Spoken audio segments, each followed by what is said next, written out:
Lisa from Life in Layouts. Thanks for joining me for another process video. I have one more bonus sketch for our sketch inspired one sketch 2 ways with Vanessa and Lisa and our special guest Janet from RTS Scrapbooking.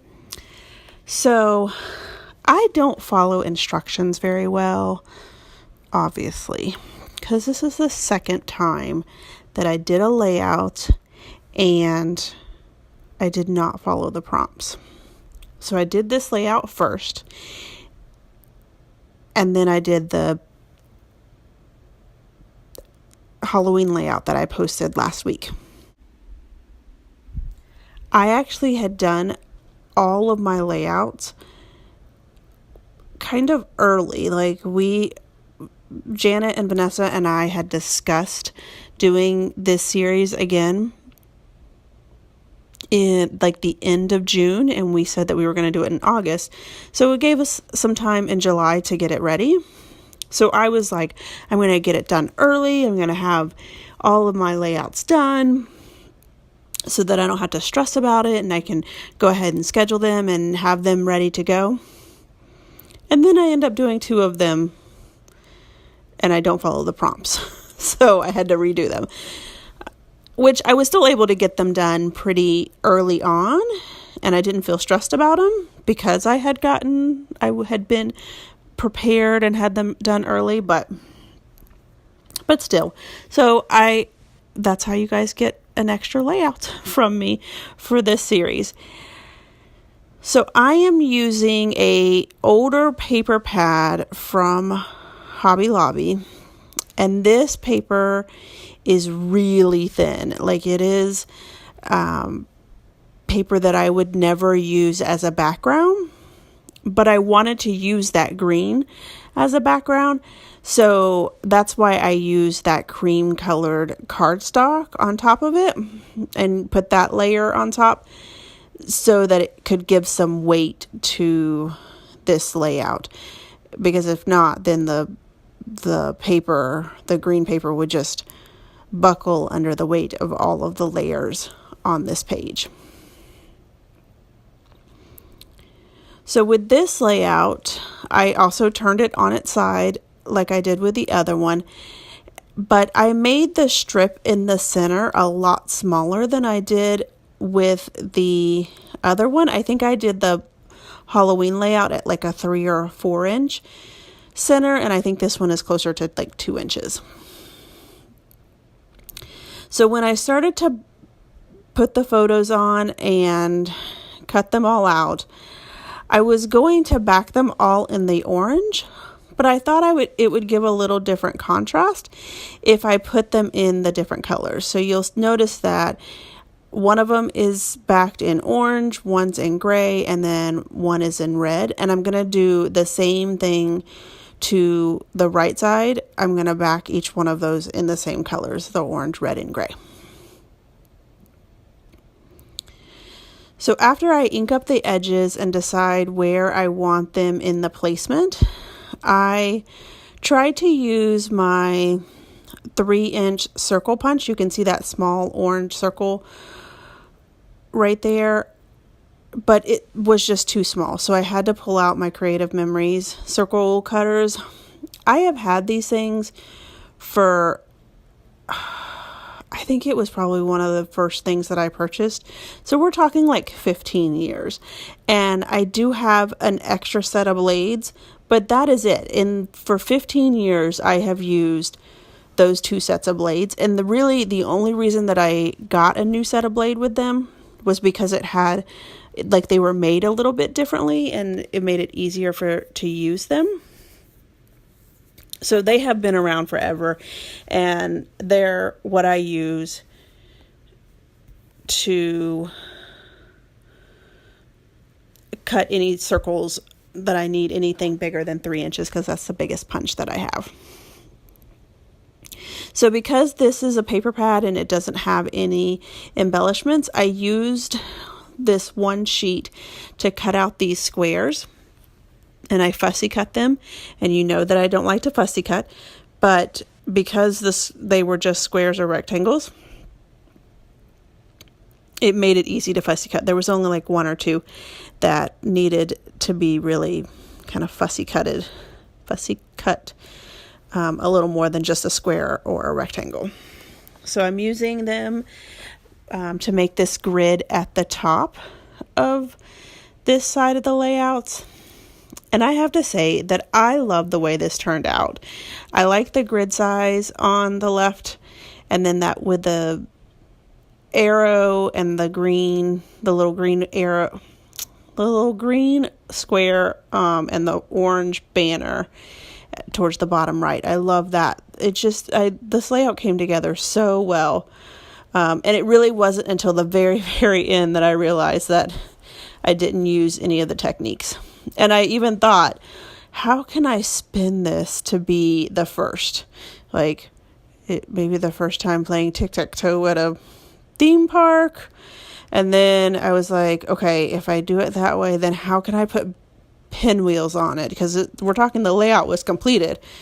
And I was like, it's just, that's stretching it way too much. So that's why I created that Halloween layout for you guys. So this is where I end up layering each one of the photos, and they're just a little too big and I didn't want to trim them down anymore. So what I ended up doing was putting fun foam on the one in the center, and then it allowed me to tuck in the other two photos just enough so that they all three fit on the layout. So then I decided that I wanted to add another block grid design at the bottom of this layout to kind of fill in that space. And I quickly realized that I needed to cut more out, so I did that off camera. And now I'm just playing around trying to figure out the best placement for them. And once I get that all decided, then I start to adhere it down. And I don't make you guys watch it. I just have you watch the first one.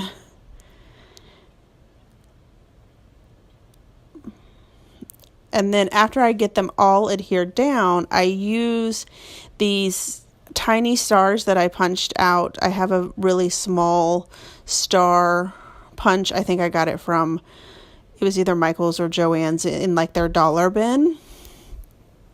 And so I was able to kind of fill in the spaces that didn't get filled in with the squares. These are my sticker sheets that I have where I have used the paper along and I don't have any more that I'm going to use. Like I've kind of gotten rid of the paper. I've used the paper as much as I can, but there's just a couple more stickers. Like I feel like I could get more use out of the stickers. So I don't have too many of them. I would say maybe like 10 sheets. So I try to use them up as much as possible on different layouts. So I pull out 2 arrows, and then I saw this lightning, and I thought it would be awesome to have the lightning on there, because that's, the reason we're playing tic-tac-toe is because of the lightning, but it just didn't look right. So I ended up adding some of these yellow stars to give it some contrast against the brown stars on the layout. This is where I store my boy ephemera, or really male ephemera. So I pull out this blue circle so that I can do my journaling on that. And I actually don't journal on camera for you guys, but you will see it in the close-ups at the end. So then I had these tickets that I thought I would put on there, and I thought it would be a good idea to, mimic the, when you go to theme parks, you obviously buy tickets. So adding those 2. And then I'm going to add the wood veneer. So as I'm adding the wood veneer, I want to tell you guys about why we're playing tic-tac-toe at Universal. We had stood in line for probably 30 or 45 minutes to ride the Dr. Seuss landing ride. And the boys, we have passes, so we go to Universal quite a bit. And this is one of their favorite rides. And being able to determine which side we ride on, because they're different depending on which side you get on. So I didn't they didn't want to leave, and we didn't know how long that the ride was going to be shut down, and it was shut down because it was raining and there was lightning in the area, and Universal shuts down all of their outside rides when there's lightning in the area. So the employees at Universal decided to bring out this little tic-tac-toe game, and it was perfect because there was probably maybe 4 or 5 kids there, and they were all around Jackson and Adam's age, and it was one of those like beanbag toss games. So you throw the beanbag and, try to play tic-tac-toe with it, and they could care less. It's really kind of a 2-player game, but they just wanted to throw the beanbags. So I thought it was so awesome for the employees at Universal to understand that they're little and they, don't want to just sit and wait for the storm to pass. Like eventually they want to be doing stuff. So that's when that's when they pulled out the game. So I was really impressed by that. So I tried to add my title to go around the circle to be like in an arch, and I didn't like the way it looked. So I ended up with a straight line for the tic-tac-toe, and then I used that @ symbol and then some orange alphas for the word Universal.